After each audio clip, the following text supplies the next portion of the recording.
That Phillies game last night went exactly as planned. Jake Cave, Garrett Stubbs, all the guys in the line. Matt Strahm pitching, the ace of the Phillies. Exactly as planned. We're going to talk about it and more right here on Trending the AM, which starts in 30 seconds.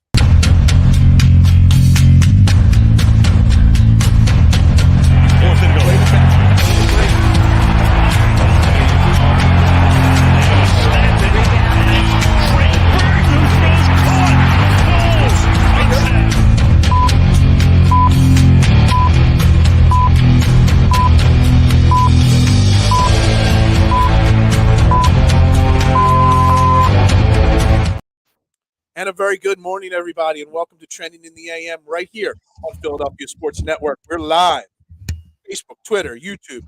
You know the drill. Like, share, retweet, follow on all social media platforms. Do us that favor. Head over to the Philadelphia Sports Network page. Hit that like button, that subscribe button, turn notifications on.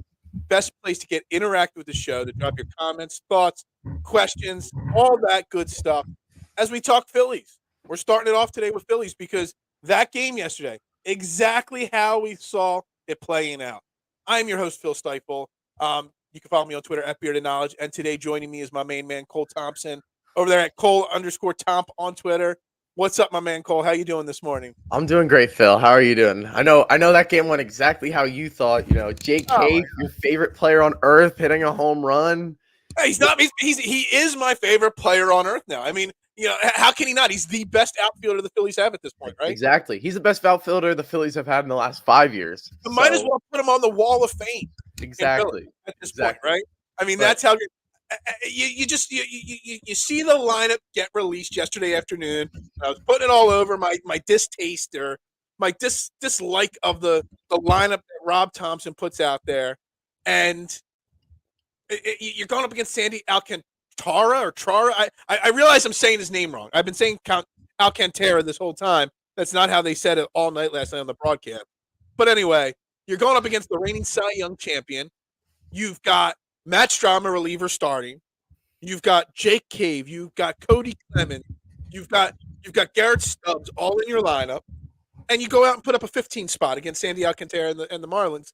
It's exactly how it was expected to play out, right? Yeah, no, completely. It was just funny. You know, I saw that and I was on the opposite side of you. I like the lineup yesterday. I like how they did something different. I like how they were mixing it up, trying guys in different spots because that's what you do at this point in the season. You mix it up. You try guys in different spots. You let guys, you know, that normally wouldn't play. You give guys some extra chances, and it paid off yesterday. I mean, everyone hit except for Cody Clemens. But, you know. Does Cody Clemens have a hit yet this year? He doesn't. He's only played 2 games, though. That's true. He's probably got like 7 or 8 at bats. Yeah, Pache has played like 5 games and only has 2 hits. So yeah, cool. I don't even, like I said, I don't even know. Is it Pache? Is it Pache? It's Pache. I don't want to know how to say his name right because I don't want him to be on the team long enough for me to figure out his name. But look, let's get into that lineup. So before we get into the game itself, it was obviously some big changes in the lineup. And the reason why I wasn't for it is because Rob Thompson, it's good to try things out early in the season. It's a long season.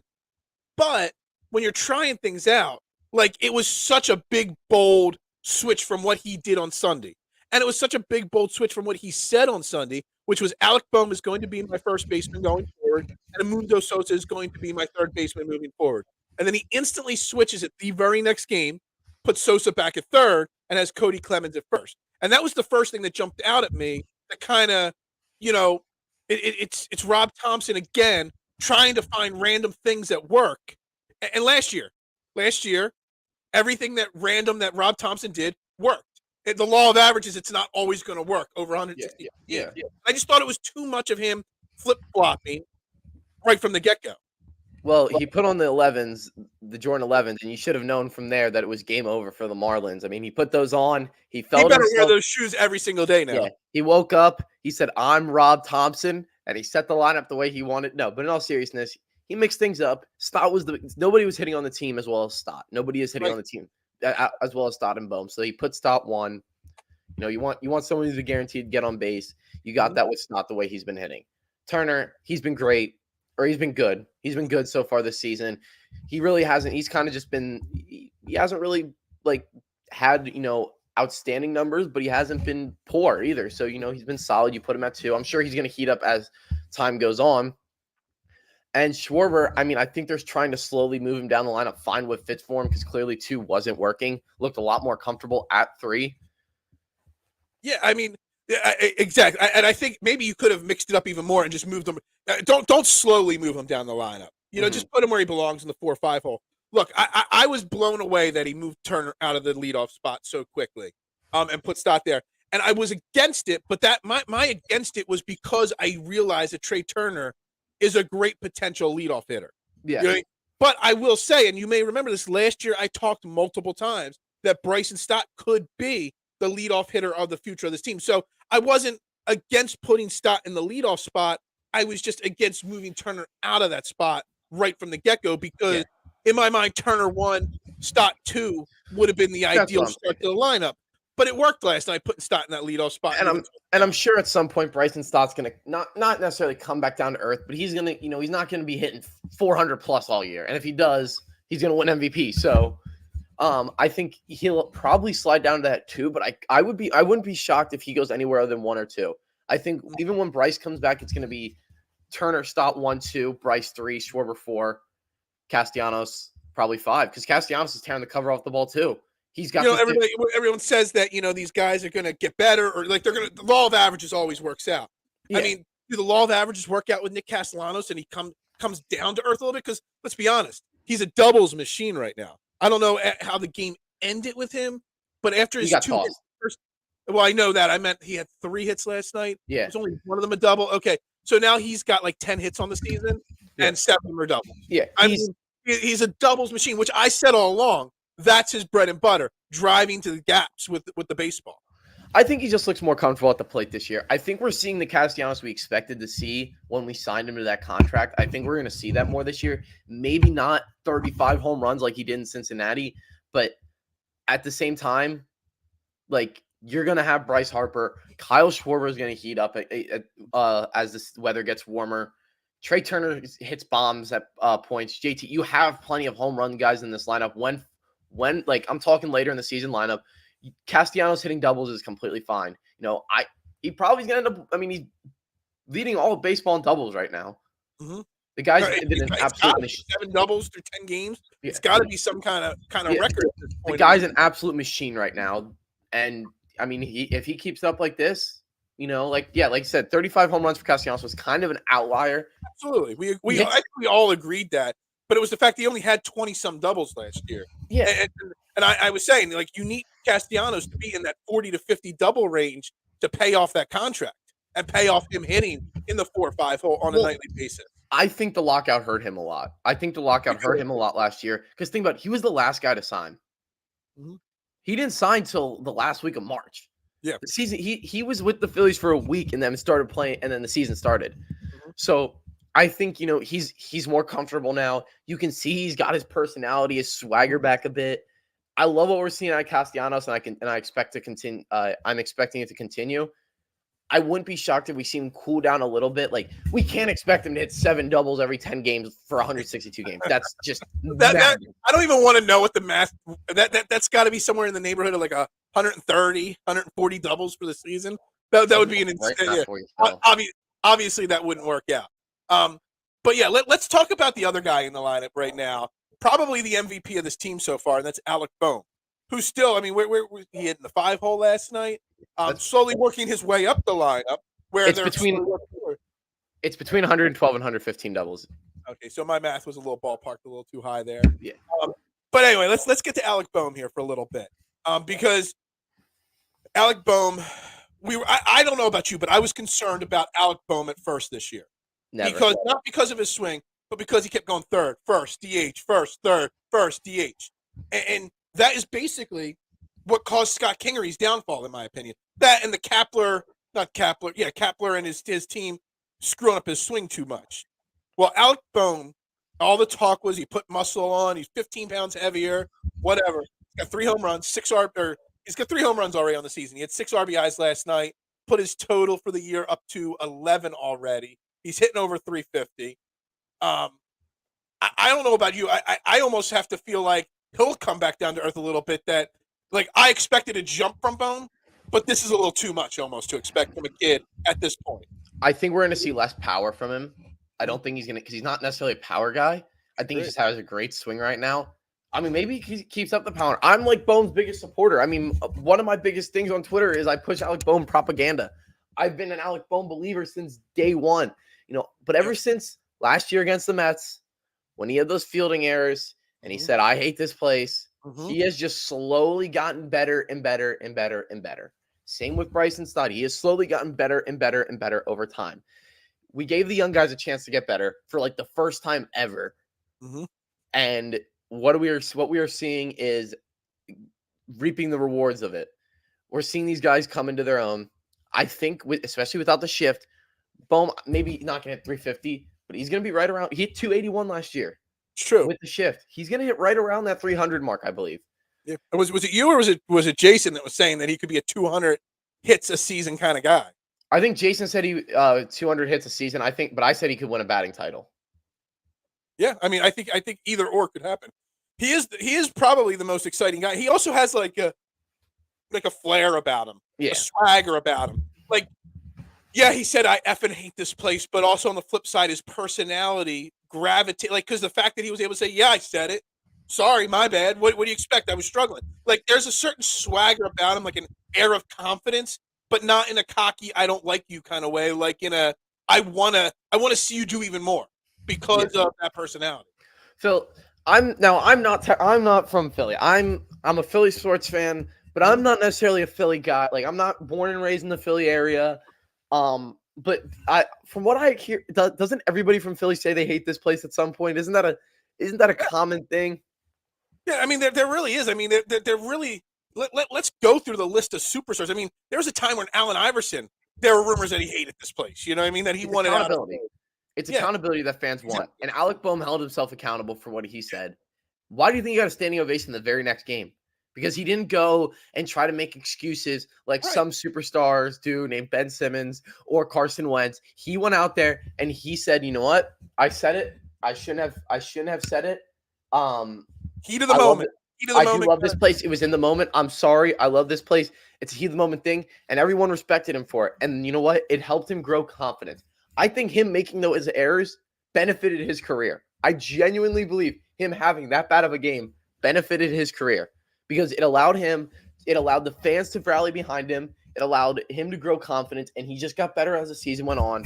And up until the postseason, he was great. And then now we're here, and he is balling. Do you worry at all, though, about his confidence and him staying hot when he's in the 6 hole, the 7 hole, the 5 hole? He's at third. He's at first. He's at DH. Like, I worry, young kid. You're younger, but you still know this. In baseball, consistency matters on a player. Where they're hitting in the lineup, where they're playing, where they're pitching out of the bullpen. Consistency matters to these players. They want to know that they're in the same role every day. And Rob Thompson still is taking it. I mean, he's a hot hand, Alec Bohm, right now, but he's really playing with fire, risking some inconsistency there with him. See, I don't fear that for a few reasons. I think Alec Bohm, I think he has enough veteran leadership around him with guys like Kyle Schwarber, Nick Castellanos, Bryce Harper that have are there to support him and helped him understand that struggles are a part of baseball more than any other sport. Struggles are a part of baseball. I think, he's just developed into a overall better athlete, better character, just from being around the leaders, just from his experience. I think he knows that he's going to be in the lineup every day.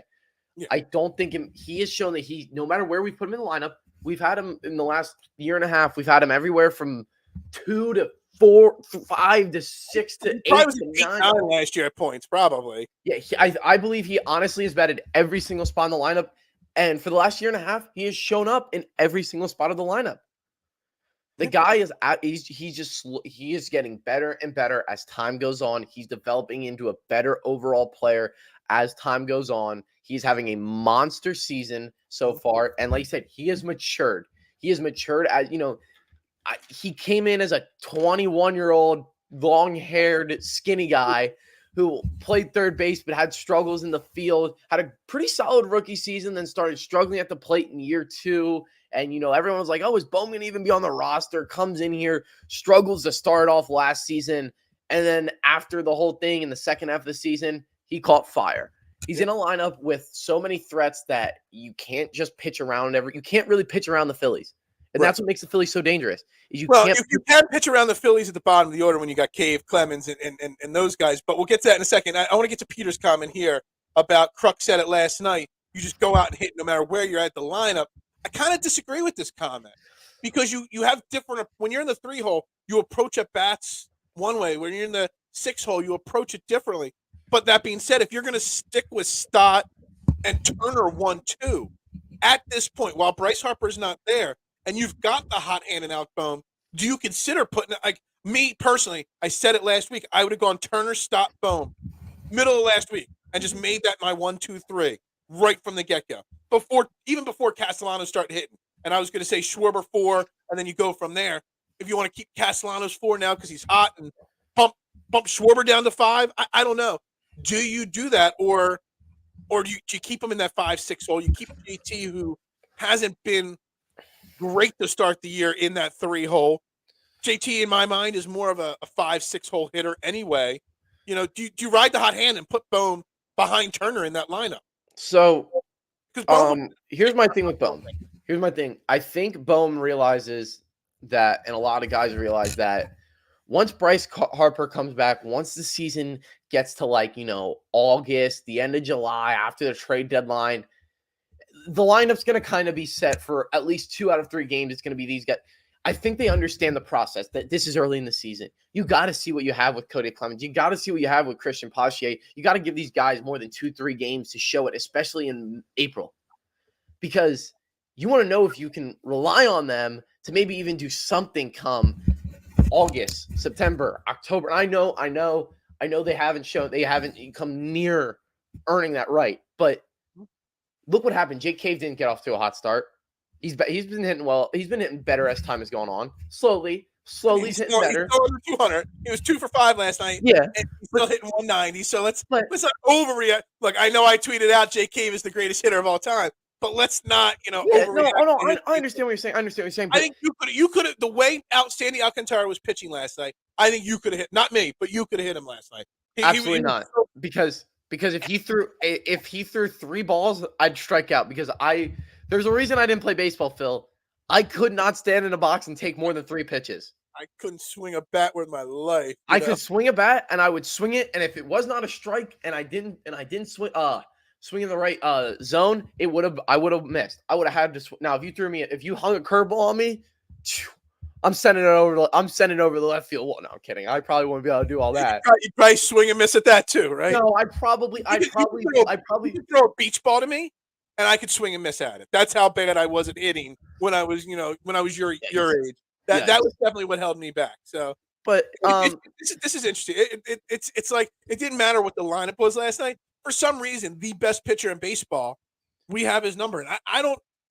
And then you go out there and you throw a AAA guy with a 6 ERA out there, and we will struggle against him. It's really weird how we have Sandy Alcantara's number. I honestly think it's because of how good Sandy is and how good the Phillies hitters are. I think the Phillies overall just do better against better pitching, for the most part. There are some guys like Framber Valdez who are going to have the Phillies number, but for the most part, good hitters hit good pitching.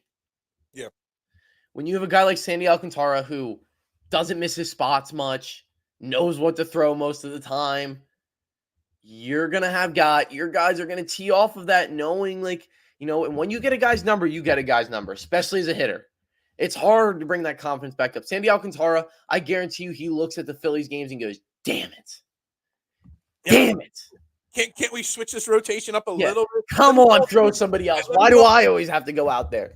Because the game we were at last year, when we won for Scotty's graduation, was Sandy Alcantara. And what they do, they hit him around a bit. He pitched far better in that game against us. And exactly, when you're giving home runs up to Jake Cave, your cage is gonna be shaken.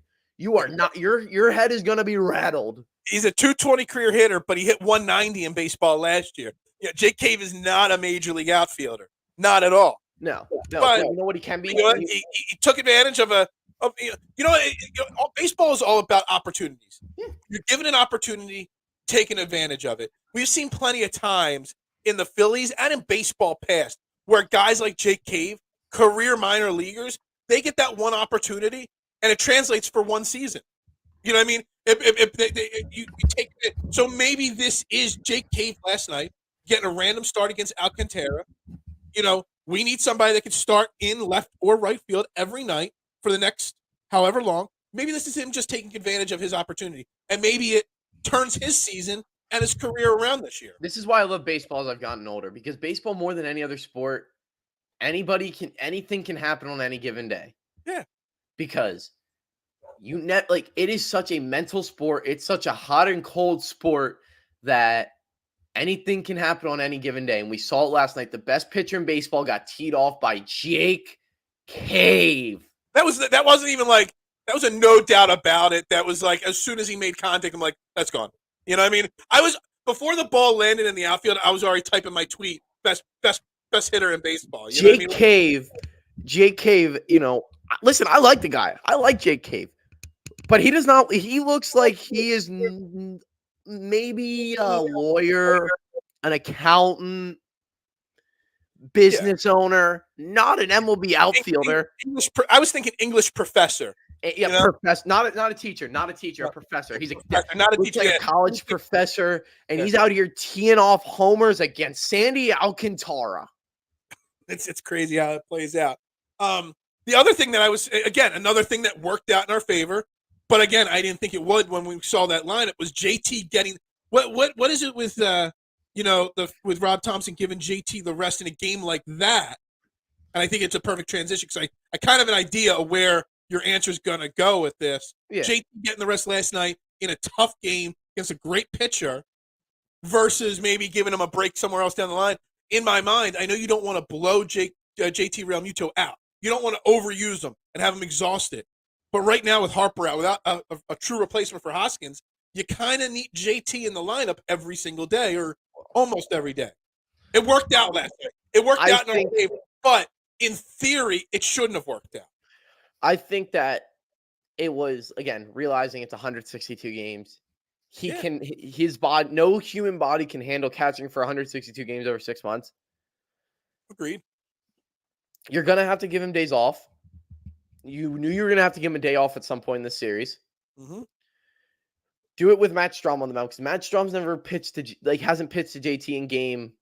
Yeah. Throw him in the bullpen game. He did a lot out of Matt Strahm last night. Yeah. And we got it. We'll get to him in a second. But wouldn't you want your veteran best catcher in baseball, the one handling him, versus, instead of Aaron Nola could go out there tonight. He might pitch well, he might pitch bad. I don't know. We'll get that in a second. But, Aaron Nola could handle Garrett Stubbs a lot better than Matt Strahm. Matt Strahm needs that veteran behind the plate to help get. He got through. Yeah, obviously he clearly does not. By the way, I don't know if you know this, but I was Google searching Matt Strahm a little bit last night, and he's got his own YouTube channel. He's got like 7,000 subscribers. He does card break. He's a big baseball card collector, and he's got a YouTube channel surrounding opening packs of cards. I was like, oh, that's something new I learned about Matt Strahm right there. First off, all credit to Matt Strahm. He has been phenomenal. He has been absolutely phenomenal. He's the ace of this team right now. Exactly. Great 2 starts. I'm loving what we're seeing out of him. Second off, Garrett Stubbs is a very capable catcher. Garrett Stubbs is solid, at least defensively. He's not a superstar at the plate. He's not a superstar catcher, but there's not many backup catchers I'd rather have than Garrett Stubbs. Can you give him a little round of applause for the fact that he obviously hurt his hamstring? Yeah, and he played it out. Absolutely. You hurt your hamstring and you're behind the plate in that catcher's position. Exactly. That's worthy of a round of applause for sure. Tough as nails. Love to see that out of him. Absolutely. When the hell did you get? When did you get that? Was that something? I've always had it. I just never used it. What did you add? Did you like wake up this morning and go, oh, I'm gonna use this. I'm gonna use this. I use them on a rare occasion. I got some pre-programmed things and I added a little of this. Really? It's hard to hear this one. Really? Can you hear that? Really? Yeah. Really? No. Jeez. When someone says something stupid, I could just say that instead. Got quite a few little. Listen, I like the touch. I have this whole soundboard and I never use it. I like the touch. Hey, you move to a new network, you gotta try new things. So, but no, Garrett Stubbs, tough I've as thrown nails. you completely off with the sound effect. Yeah, tough as nails. And third, Aaron Nola's pitched JT Realmuto for 5 years. That's been his catcher basically every start for 5 years. Matt Strahm has pitched him for 5 minutes. For Matt Strahm, it probably makes no difference who's behind the plate. For Aaron Nola, it's a comfort thing. JT knows Aaron Nola's tendencies. He knows his spots. He knows what he wants to throw. He knows what he can throw better in certain spots, better than anybody. So you would rather have your ace paired up with your star catcher.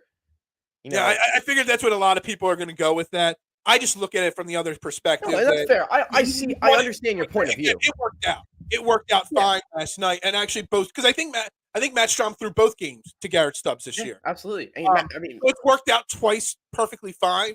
It's just one of those things that, in my mind, in theory, you would want your relief pitcher that's got to try to power through a start throwing to your best catcher because the catcher who's the best in baseball, not only hitting, throwing, but also calling a game. I don't know if he's the best hitting catcher in baseball. Better presence, getting the best out of Strahm.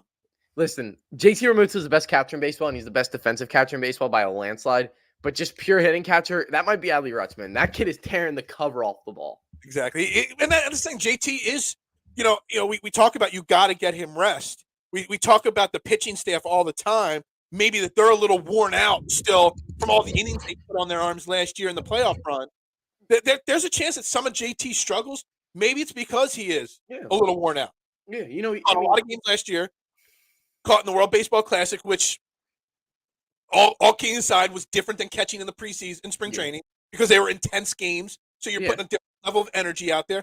Maybe JT is just tired at this point, and maybe needs more than once every 6 days a day off. Listen, all I'm saying is from now on, JT's catching when we have every game, but when Matt Strahm is on the mound, because Matt Strahm is getting Garrett Stubbs, because whatever mojo they got going on, it is working. Matt Strahm looks like prime Randy Johnson out there. He is absolutely, because I don't know if you've ever done a deep dive on Matt Strahm's stats and career. Matt Strahm, we did a little bit. 8th or 9th year in majors. He's 1 year he started 16 games, and it was 2018. He had 49 appearances, 16 starts, the rest out of the bullpen. Outside of that, he might have like 8 spot starts across his entire career. He's a middle reliever / long reliever. And he's got a whole bunch of 5 and 6 and 8 ERA seasons to go along with some 2s and 3s as well. He does always have a high strikeout rate. There is literally nothing. I spent like 30 minutes last night going through his stats and his career. There is nothing in his career history that said he's going to come out and throw 2 shutouts to start the season this year. Nothing. You know what it probably could be? There. He probably sees an opportunity to find a long-term deal, and he wants to make the most of it. I mean, it's capitalizing on your opportunity. Exactly. But that brings up an interesting thing. And one of my preseason predictions this year, and you weren't on the show, I don't know if you caught it, was that I thought that Ranger Suarez would have more games out of the bullpen than starting innings or starting appearances this year. I don't think so. I just think that there's going to be a lot of issues with his arm. I think out of anybody, the tiredness of last year's run was going to affect Ranger the most. And you got Matt Strahm red hot right now. As soon as Ranger's ready, whether it's in 2 weeks, 4 weeks, whatever it may be, if Matt Strahm's still pitching solid, Matt Strahm's not going to throw a shutout every single game, obviously. But if he's still pitching well, is there a scenario where you put Ranger Suarez in that bullpen, who is already being taxed massively?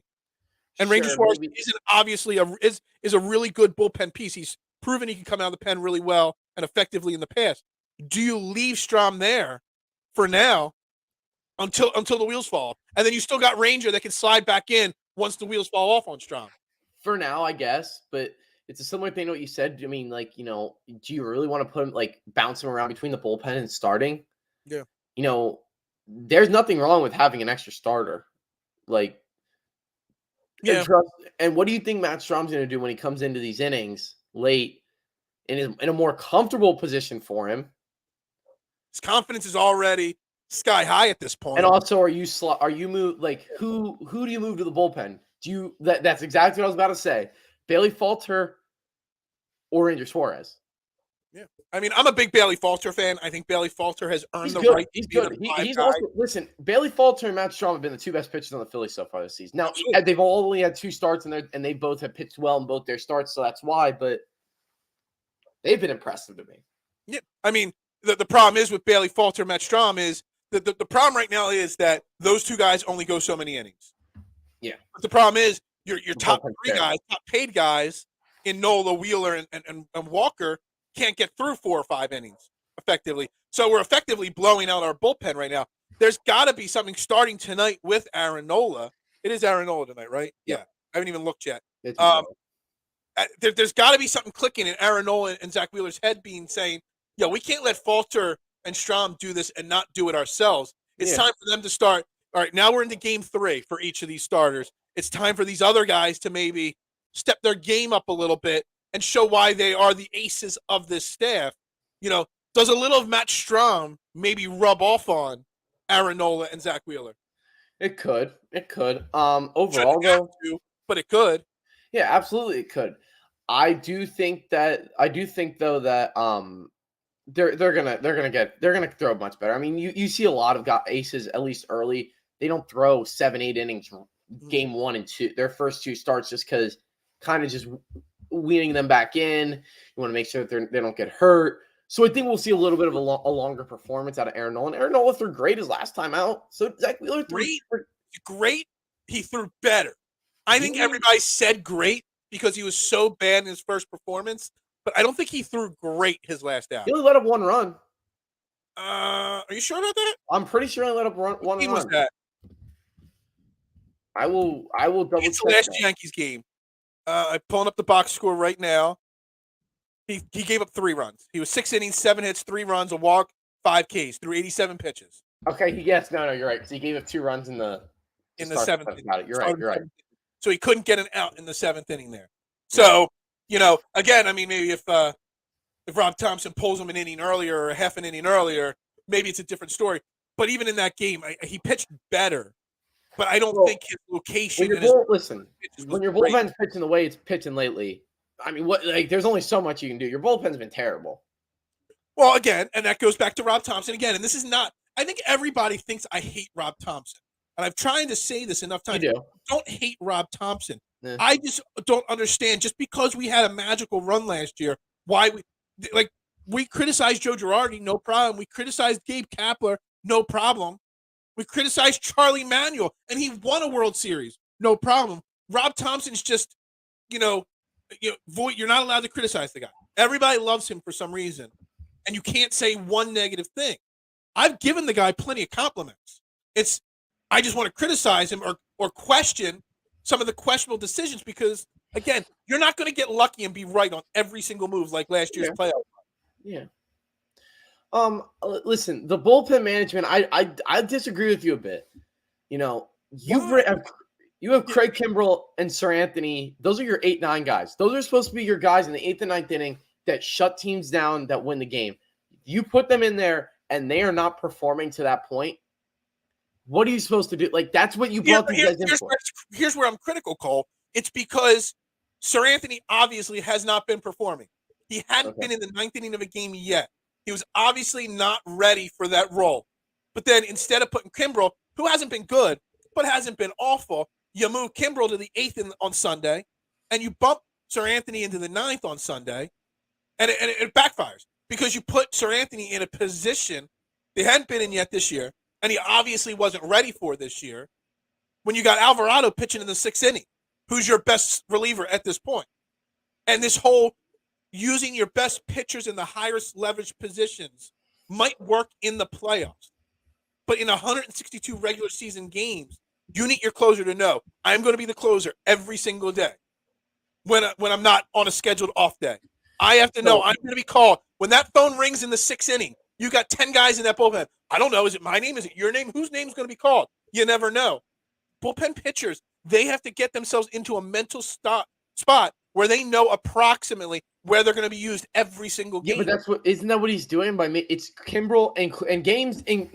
Listen, the Phillies haven't played many games where they've needed a bolt like to shut the door. It was Kimbrel. Kimbrel, and then till Sunday, and then he flipped the switch and changed it up again. Yes, but we That didn't. was- No, and it was Kimbrel. It was a mixture of Kimbrel and Sir Anthony. We're supposed to be the 8-9. That was at least what I thought. It was going to be them two, 8-9. Those are your 8-9 inning guys. That was what it was supposed to be. But and then that's what it's been, hasn't it?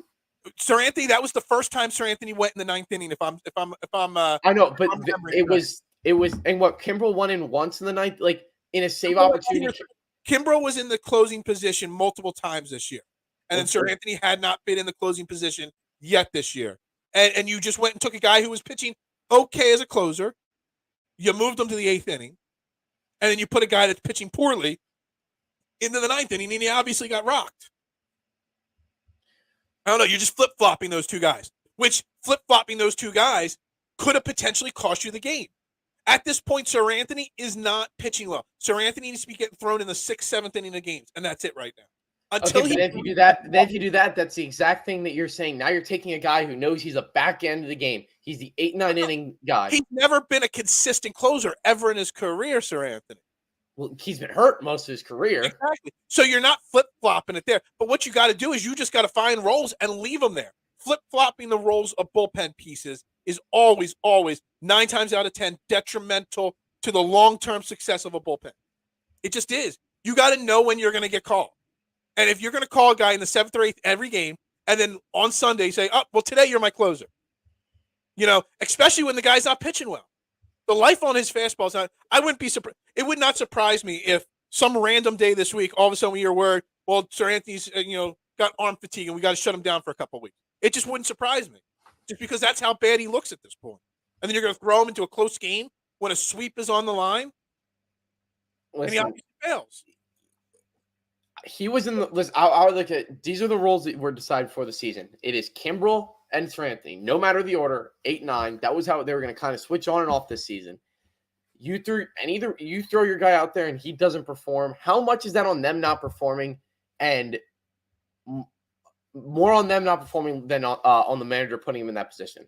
It's absolutely it's on both of them. It's on both of them, because the manager put him in a position to fail, and then the player, who is obviously a really good, talented player, an all-star level type player in Sir Anthony, not living up to what he's supposed to be capable of doing. So it's on both of them. But your coach needs to use the old cliche Andy Reid term, phrase, I got to put my players in a better position to succeed. Well, you put Sir Anthony in a position to fail because his stuff is not ready to close a game out. It's just not there.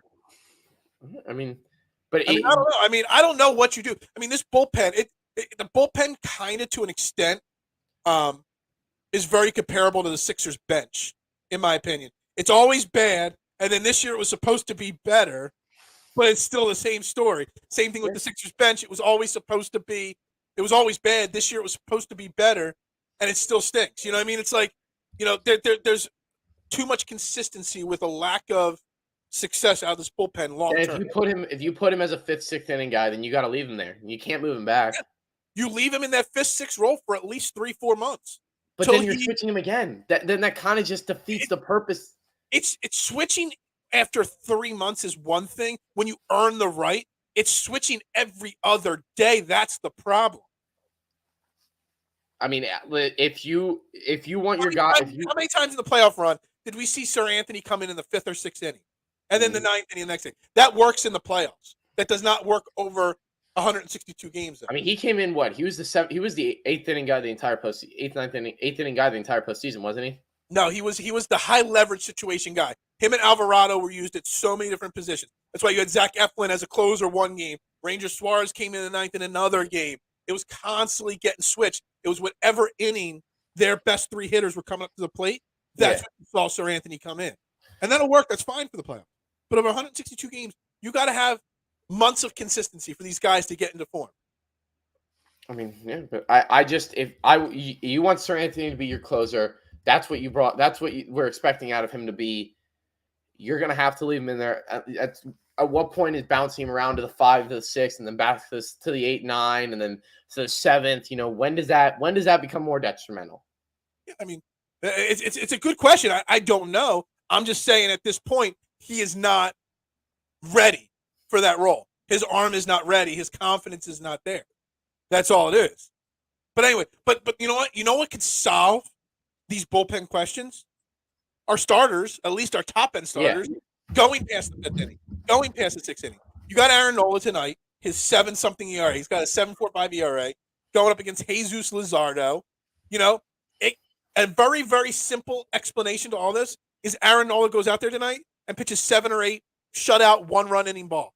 And then all of a sudden, everything works itself out when you don't need 5 relievers per game. Yeah, I mean, absolutely. If your starters start throwing the way they should, especially your Zach Wheelers, your Aaron Nolas, getting to the 6th, 7th inning, it makes a lot of these. It's going to make the thing on the bullpen a lot easier because then you're not having Sir Anthony and Kimbrel throwing an inning every single night. And I'm like, that should literally every night. You are Andrew Bellotti has thrown literally in 12 games already this year, it feels like. And we're only 2 games into the season. You should not be throwing Andrew Bellotti every single night. Mm-hmm. And I was like, oh, last night was a perfect night to get some of these guys a break. And then in the 8th or 9th inning, they start to score some runs there. And then you see Andrew Bellotti start stretching his arm out there again. I'm like, oh man, I thought this was going to be a night when we didn't need any of those important relievers, and you almost needed them last night. Yeah. It really comes down to it's time for Aaron Nola. Aaron Nola, do you think the Aaron Nola contract situation has affected his slow start at all? No. I kind of thought about it and dabbled on this show a little bit after opening day and how he struggled and saying that maybe that hanging over his head, and the way he struggled the second game. I didn't say struggle. He struggled the first game. He pitched better. You said he pitched great. I said he pitched better. Yeah, I wouldn't say. I think he had a bad game and he had a good game. That's how I look at it. Okay. It's too early to say. You think that if he comes out tonight and goes 6 innings and gives up 3 or 4 runs, that's an okay outing, but not what you need out of your ace pitcher. No, you're right. You're right. It's not to the Aaron Nola level, but I don't think the contract had anything to do with it. I think this was the first time in all these guys' careers they've thrown that deep into a season. I think they're adjusting. Like these guys, you got to think one guy on this team had made the playoffs. Yep. Two guys, Bryce Harper and JT. Yeah. JT? Did JT make? I thought he made the playoffs one year with the Marlins. He might have. The Marlins randomly make the playoffs every so often. So yeah, I don't remember what year was the last. No, you're right. He never made the playoffs. The only person that ever made the playoffs was Bryce Harper. Yeah. Yeah. So that nobody had ever played these kind of innings before. Exactly. So I think it's a lot of it is them adjusting and dealing with the new normal that it should be. The new, they're adjusting their arms, and they went from not playing in the playoffs to throwing in the last games of the season. Yeah. Between all the rule changes, everything all coming in together, there has to be some, adjustment period expected for these guys, but still. I think it's easier for guys like Matt. We still need more from them at this point. I think it's easier for guys like Matt Strahm and bullpen guys to deal with the pitch clock than it is for guys like Aaron Nola, Zach Wheeler, your star aces, your guys who have made their career, who have been superstars off of the way they've pitched. Mm-hmm. So I think it's just adjustment. I think there's a lot of adjustmants that need to be made, and I expect them to be made. And over time, I think I didn't have time to do deep research today for the show. Aaron Nola, I can't really remember if he's got great record numbers against the Marlins or not, but I want to say he pitches decently against the Marlins. Yeah, I'm pretty sure he pitches pretty solid against the Marlins. Yeah. Do you expect from what you saw in the last game, 6 great innings and 1 bad inning from him, that he could come out tonight and pitch a dominant? I don't even know what I would want and be content or happy with from Aaron Nola. I mean, I really want to see a 1-run or less performance from him. But, would I be happy with 7 strong innings of 3-run ball? Probably, if we win the game. Yeah. Yeah. It's just, I'm interested to see how he performs today. I'm very interested to see how he does, because it's going to be very telling of the direction of his season, the pitching staff season, especially for him. It's a contract year. Obviously, he wants to get that big contract. Do I think it's affected him? I don't think that's something I'm worried about yet. I don't think it's put to bed either. People are like, oh, now we're definitely not paying Nola. It's been 2 starts. Come on. We're going up against a lefty pitcher tonight. JT back in the lineup.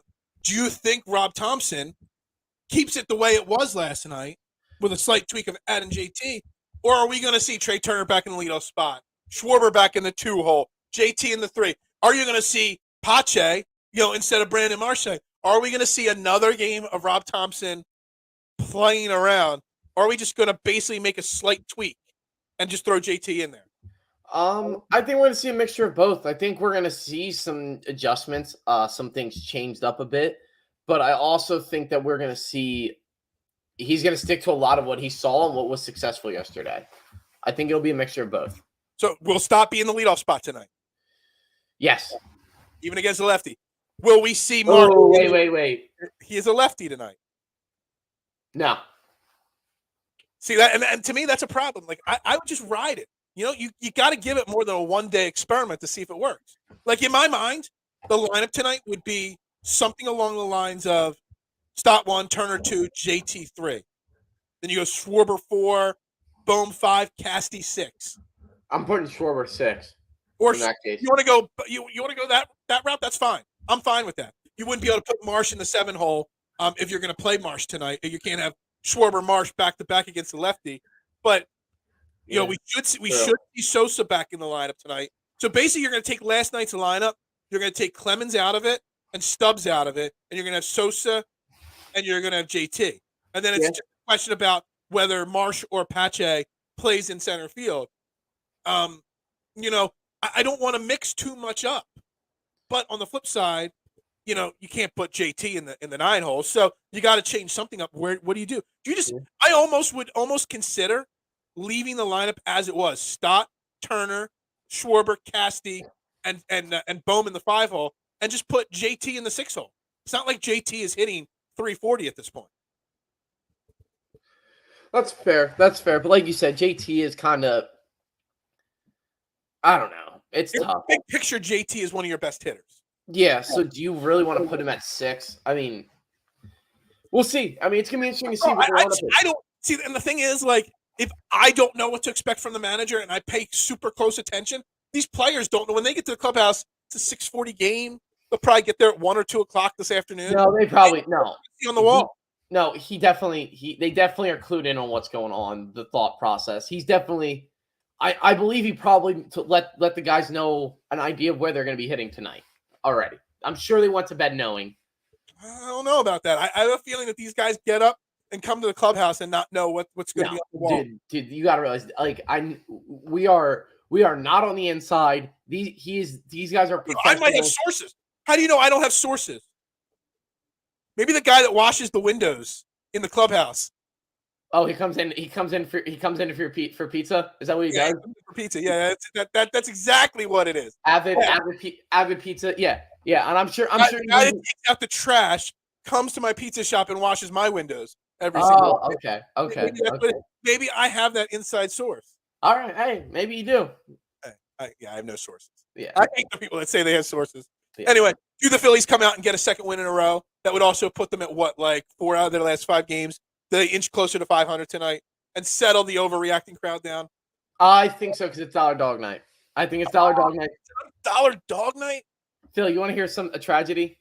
I want to hear a tragedy. My father, greatest man on earth, got me and my brother season tickets with him this year, like 20 games. We were so excited. First game's tonight. Now I'm in school. I have a job. I work with the school doing the broadcasting, very beneficial for my career. So obviously I made the sacrificial decision, the responsible decision to pass up on going to the Phillies game to work the game that I'm supposed to today. And of course, it is Dollar Dog Night. I've always wanted to go to a Dollar Dog Night. And of course, you've never gone to a Dollar Dog Night. So then that means my question can't be answered. It's like, what's your record? How many dollar dogs could you put down? So also, Phil, this summer when I turn 21, I'm going to do the 9-inning, 9-beer, 9 hot dog challenge. Dude, do you make enough money to do that? Because I couldn't afford 9 beers. No. I'm not going to do it at an actual game. Oh, okay. I'm just going to vlog it or something. Sitting on my deck. Buy a 12-pack of Miller Lite, something cheap. And I'm going to buy hot dogs. Yeah, I'm going to buy like a 12-pack of Coors Light, buy like a $1 pack of hot dogs from Giant, and I'm going to throw it on the grill, and I'm just going to sit there on my deck, watch the Phillies. Dude, that's a tough one. We used to do Dollar Dog Night in college all the time. We'd go down. I went to Widener, so it was a 20-minute ride right up 95 there, not even some days.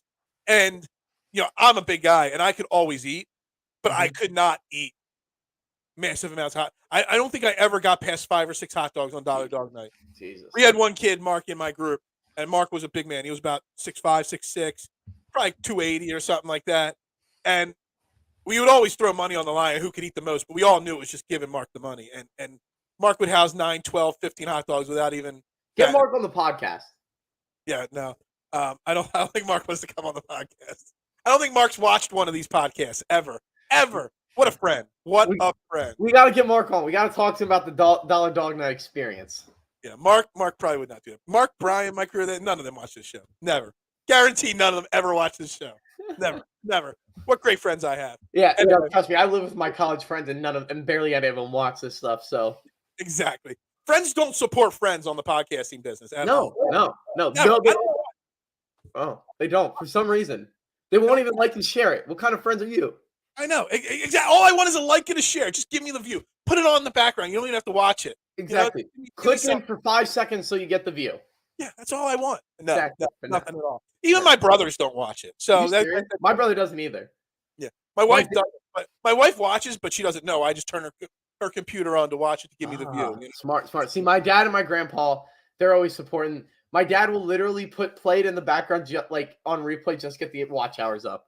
Yeah, Mark Muscatelli's dad, Big Ed, gives me more support than my own family does on the podcasting business. Hey, Mark's dad gives me more support than my family. Anyway, real quick, I got you. We got a few minutes left if you got free time. Where are you right now? Oh, I would never forget about the statistician, Kyle. You know, my friends don't watch the show, but my old friend from high school, who we've reconnected now through this show, you give me more support than anybody else, and you came along with me here. Real quick, give me 5 minutes here. Thoughts on the Sixers playoffs start Saturday. Where's your confidence level? I mean, we can't go on for 30 minutes about this. So we might have to do a whole other show to talk about the Sixers playoffs. Do we need overtime on the show today? No, not even that. You might just have to have me on again. Yeah. You know? I love Cole, guys. Cole literally last night was like, I think Phil should invite me on this show. It was a petition for Phil to invite me on the show. Listen, I used to come on twice a week with Phil. Monday and Wednesday, or was it Monday and Fridays? I don't remember. It was something. I was on 2. I blocked those memories out of my head. I came on 2 times late, and Phil's and the people that watch used to love it. But Sixers confidence level, right now. 7.6. Just I think it's just fitting. Out of 100? Yeah, no, 7.6 out of 10.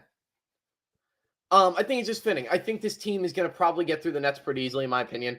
I think they're going to play a game where they look like they're like the Blue Coats or my local community college basketball team out there. Although my community college basketball team is nasty as hell, so fix that statement. But no, in all seriousness, they're not going to look very good one game, and everyone's going to think the sky is falling. They're going to probably win it in 5. What happens against Boston is going to be what determines it. I'm assuming they're going to play Boston. I would not like to play Boston. Let's be honest. I'd rather play Miami. Yeah. But I mean, we all would rather play Miami. The only thing that the saving grace is that maybe if it is Miami, I mean, we're assuming it's going to be Miami. I assume that they're going to win the play-in series, stuff there. Is that hopefully maybe Miami can beat Boston up a little bit? Yeah. Wear them out a little bit. It's so funny because the way I feel, and I want to get your thoughts on this, Cole. And I said this yesterday. I'll say it today. I'll say it again tomorrow. I'll say it Thursday when Scotty's joined the show to talk just basketball on Thursday with us. Is that this, in my opinion, this is the best Sixers team probably since 1983, talent-wise. But yet I have less confidence on this team than I did the 01 Allen Iverson team of getting far in the playoffs. I wouldn't say talented wise. I would say complete wise. I would say the most talented team was that Butler team. Because you had Ben Simmons playing at a defensive player of the year level. You had Joel Embiid. I don't know. I think Joel Embiid's a better player now than he was then. Absolutely. But you had Jimmy Butler playing. Jimmy Butler, James Harden at this point is better than Jimmy Butler was then. Yeah, but you had Ben Simmons playing at a defensive player of the year level. You had Tobias Harris, who played his best basketball of his time as a Sixer then. You had JJ Redick, who was insane from that. Who was on our bench then? What? Who was on our bench then? Yeah, but coming off the bench, I wouldn't say talented. I would say this is the most well-constructed team, though. All right, so this is the best team we've had, big picture then. Yes. Okay? But yet I have literally a lot less confidence than I had in the last 20 years of teams get out of the second round. because like it doesn't line up. You know what I mean? And that's the problem. I always talk about it, timing in sports. The timing for this team is awful right now. Yeah, that's what I was gonna say. I think these are also they have the two best teams in the East. These are the three best teams in the Eastern Conference. They're the three best teams in the NBA. Yeah, but this is the best. They have the most obstacles to get out of the East that they've ever had. Mm-hmm. Before what? Like, let's be honest. You had to get through the Raptors, who they should have beat, and then they had to beat LeBron. Yeah. Or LeBron wasn't even there at that time. That was the year that Kawhi won it all. So yeah, LeBron wasn't there. That was LeBron's first year in LA. So this is the most that they have to run through to get to the finals. If they get there, it would be one of the best runs in Philly sports history. It would be up there with the playoff run last year because the Eagles, they've made their runs. They've won their Super Bowl. The Phillies just went on a Cinderella run. They're only starting their championship level play. The Sixers have completely disappointed. And I feel like a lot of people know that this may be the last chance. I don't know if it is the last chance. I think they'll have another year or two. But I think this year especially, they have such a good chance just from a talent standpoint. The thing that they have, this is what fears me. Against the Celtics, they will have the best player on the floor at all times. Mm-hmm. Against the Bucks, I don't know if they will. It's borderline. Yes. The only player I think in the league that you can say is better than Joel Embiid is Giannis Antetokounmpo. I agree with that. And you have to run through the Celtics team that's had your number for God knows how long now. Mm-hmm. You have the one guy who has given one of the only guys in the NBA who didn't stop Embiid because there is no stopping Embiid, who has limited Embiid, and that's Robert Williams. He's played well against Embiid. There's no denying that. Right. And our one win against Boston, he didn't play it. Exactly. But I think that if the Sixers get to the finals, this will be one of the most special runs we've ever witnessed. I'm confident that they can. The difference between can they and will they are different. Absolutely, can this team win the NBA championship? Will they get out of the second round? 50-50. Yeah. Will they get to the NBA finals? 25% chance. I think we pretty much are spot on in the same thought process right now with this Sixers. It's almost like, I don't know about you, but I'm not even as excited for this run at this point because I know we're going to get through the Brooklyn Nets. I said it yesterday. It'll be, like you said, there'll be one game that'll be difficult. We'll probably look bad in one game. But until that Boston series, like, I can't even get remotely excited for this because I don't want – I said it a million times. This is a story that we've read 100 times before, and Boston's standing in our way again. But maybe this is the year that they change the narrative. You know what? Maybe we get lucky, and this is the year that, something different clicks in the playoffs. I mean, this will be the closest to healthy, knock on wood, that this Sixers team has been in the last 5 years at this point. If we have to run through somebody to get to the NBA, they get to the Eastern Conference Finals and get through the second round, if you have to tell me which team do I want to beat to do it, 100 times out of 100, I'm picking the Boston Celtics. Yeah. There is no team that I would want the Sixers to take down to get there than the Boston Celtics. Absolutely. The one team that stands in the way all the time. Yeah. I know the Raptors did it once, the Hawks did it once, the Heat did it once, but the Celtics are always the team that have just had the Sixers number consistently. I guess we're all going to be big Miami Heat fan here in the first round of the playoffs, right? Yes and no. Because you want to beat the Celtics. Exactly. I want to beat the Celtics because there's two reasons why. Because I don't want to hear you didn't play the Celtics like we did with the Eagles. Oh, you didn't have to play the Cowboys. Yeah, shut up. I don't want to hear that. I want to beat the Celtics, but I want the Sixers to get to the final standpoint. I want them to have the easiest path possible. I want them to play the Heat and then play the Bulls in the Eastern Conference final. Yeah, that's what I want. And then play the Pelicans or Thunder in the NBA. That's what I want. I want to make sure we win, but from the competitive nature of just a person and wanting this team to beat these teams, I want to beat the Boston Celtics, the team that's basically owned us, and I want to beat the best player in the world, and then I want to beat the team I hate more than anybody in the NBA and the Phoenix Suns. All right. You hate, you hate the Phoenix Suns? Oh, I despise the Suns. Why? Oh, I can't stand Chris Paul. Okay, I'm a big Luka fan, so I can't stand Devin Booker, and I just never liked Kevin Durant. See, I was always a Suns fan growing up because my favorite player as a kid was Charles Barkley, and when he went to Phoenix, I went and got a Phoenix Suns Barkley jersey. Yeah, Kevin Johnson was their point guard at the time. You know, I just stayed a fan, not a hardcore fan, but a casual fan of that franchise because of the Barkley connection. That was it. Listen, I respect all those guys. There's not many athletes I don't respect, but just I don't like them. I don't like them, and it's not like I don't wish death on them or anything. I just don't want them. Extreme right there. I just don't want them to have success in their basketball careers. Yeah. So, all right. We got to wrap it up right there here, Trending in the AM, right here on Philadelphia Sports Network. I am your host, Phil Stifel. Make sure you shoot me a follow up, Bearded Knowledge. Got Cole Thompson here, Cole_Tomp on Twitter. We'll do this again soon, Cole. For Philadelphia Sports Network, I am Phil Stifel. Have a great day. Back tomorrow. More Phillies, maybe some Sixers, maybe some Eagles. I promised Eagles today, and we never got to know Eagles today. So maybe we'll tackle some Eagles talk tomorrow. Everybody have a great day. We'll talk to you tomorrow. And ring that bell again.